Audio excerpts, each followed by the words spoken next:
اعوذ باللہ من الشیطان الرجیم بسم اللہ الرحمن الرحیم۔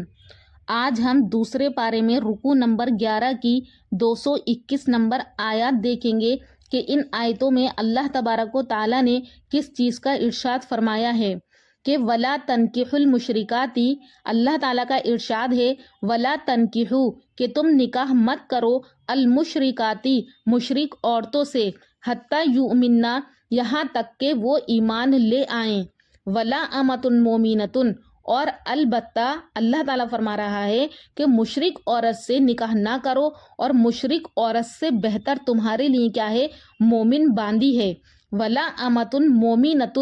اور مسلم یعنی مومن باندی خیرم بہتر ہے من مشرکتن مشرک کیا ہے عورت سے، ولو اعجبتکم اگرچہ تم کو وہ مشرک عورت کیا ہے بھلی یعنی اچھی ہی کیوں نہ لگتی ہو، تو اس مشرک عورت سے ایک مسلمان عورت بہتر ہے، تم اسی سے نکاح کرو۔ ولا تنکحوا المشرکین اور نکاح مت کرو مشرکین سے حتیٰ یؤمنو یہاں تک کہ وہ ایمان لے آئیں۔ یہ تو اللہ تعالیٰ نے عورتوں کے بارے میں فرمایا کہ اگر تمہیں کوئی مشرک عورت یا کیا کہتے ہیں کافر عورت تمہیں کیا ہے اچھی لگ رہی ہے تو تم اس سے نکاح مت کرو، کیونکہ کافر عورت سے بہتر ایک نیک عورت ہے، اسی سے تم نکاح کرو۔ آگے اللہ تعالیٰ نے آدمیوں کے بارے میں بھی فرما دیا کہ ولا عبد مومن اور البتہ غلام مسلمان خیرم بہتر ہے من مشرکن کس سے؟ مشرک سے، ولو اعجبکم اگرچہ وہ تم کو بھلا لگے۔ اگر تم کو کوئی غیر مسلم یا مشرک آدمی بھی پسند ہو اے عورتوں تو تمہارے لیے ایک مسلمان آدمی بہتر ہے، تم اس سے نکاح نہ کرو اگرچہ وہ کیا ہے تمہاری پسند ہو۔ اولئک کیوں اللہ تعالیٰ نے منع کیا؟ اس لیے کہ اولئک یدعون الی النار کہ یہ سب کے سب یعنی مشرک عورت ہو یا مشرک آدمی ہو،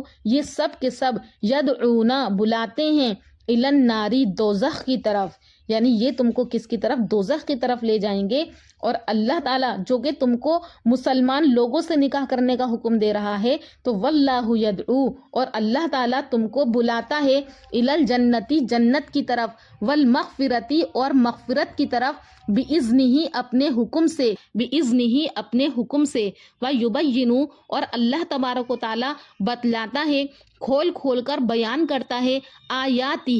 اپنے حکم سے نشانیوں کو، للناسی لوگوں کے لیے، لعلہم یتذکرون تاکہ لوگ کیا ہے نصیحت کو قبول کریں۔ تو یہاں پر یہی کہا گیا کہ نکاح مت کرو کافر عورتوں کے ساتھ جب تک کہ وہ مسلمان نہ ہو جائیں، اور مسلمان عورت لونڈی بہتر ہے اگرچہ کیا ہے وہ تمہاری پسند کی نہ ہو۔ تو اس آیت سے بہت سے مسئلے نکلتے ہیں کہ جو مرد ظاہری حالت سے مسلمان سمجھا جائے لیکن عقائد کے اعتبار سے وہ کفر کو پہنچتا ہو تو اس سے مسلمان عورت کا نکاح درست نہیں ہے، اور اگر ان دونوں کا نکاح ہو جائے اور نکاح ہونے کے بعد ایسے عقائد خراب ہو جائیں تو پھر کیا ہے ان کا نکاح ٹوٹ جاتا ہے۔ جیسا کہ آج کل بہت سے لوگ کیا کہتے ہیں عیسائی دھرم کی عورتوں سے نکاح کر لیتے ہیں، اور ان کو یہ پتہ نہیں ہوتا کہ وہ نہ تو عیسائی دھرم کو ماننے والے ہیں اور نہ ہی وہ اللہ تبارک و تعالیٰ کو ماننے والے ہیں، ان کا عقیدہ کسی کے اوپر نہیں ہوتا ہے۔ اور بھی اس سے بہت سے مسئلے نکلتے ہیں کہ کس عورت سے نکاح جائز ہے اور کس عورت سے کیا ہے نکاح منع ہے، اور فرمایا گیا کہ مسلمان مردوں کا نکاح کافر عورتوں سے اور کافر عورتوں کا نکاح مسلمان مردوں سے جائز نہیں۔ اس کی وجہ یہ ہے کہ کافر مرد اور عورتیں انسان کو جہنم کی طرف لے جانے کے سبب بنتے ہیں، کیونکہ میاں بیوی کی زندگی اس کا مقصد کیا ہے؟ وہ آپس کی محبت ہے، اور جب ایسا نکاح کر کے محبت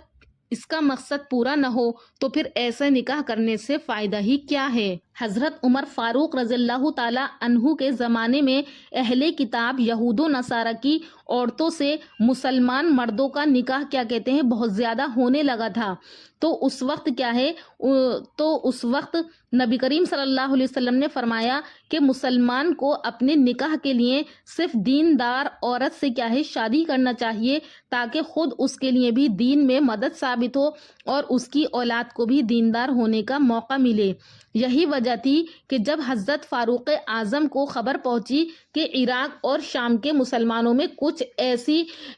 لوگوں کی کثرت ہونے لگی ہے جو کہ اہل کتاب کی عورتوں سے شادی کر رہے ہیں، تو انہوں نے جو ہے اپنے فرمان کے ذریعے سے اس کو روک دیا اور اس بات پر توجہ دلائی گئی کہ یہ ازدواجی زندگی جو ہے مسلم گھرانوں کے لیے خرابی کا سبب ہے اور سیاستاً بھی کیا ہے، اس میں خرابی ہے۔ آج کے غیر مسلم اور اہل کتاب یہود و نصارہ اور اسی طرح سے ان کے مکر و فریب اور یہ سب کے سب کیا ہے، مسلمان گھرانوں کو نقصان پہنچا رہے ہیں۔ تو اس لیے منع کیا گیا کہ مسلمان عورتیں مسلمان مردوں سے نکاح کریں اور مسلمان مرد کیا ہے، مسلمان عورتوں سے نکاح کریں۔ اور اس کے بہت زیادہ مسئلے ہیں جو کہ احادیث کی کتابوں میں ملتے ہیں، ہم اس کے مسائل وہاں دیکھیں گے۔ تو اللہ تبارک و تعالیٰ کا حکم یہی ہے کہ ہم کو کیا ہے، شادی کرنے کے لیے نیک لڑکا اور نیک لڑکی کا ہی انتخاب کرنا چاہیے۔ اس کے آگے کا رکوع نمبر 12 انشاءاللہ لے کر حاضر ہوں گی دوسری ویڈیو میں، تب تک کے لیے اللہ حافظ۔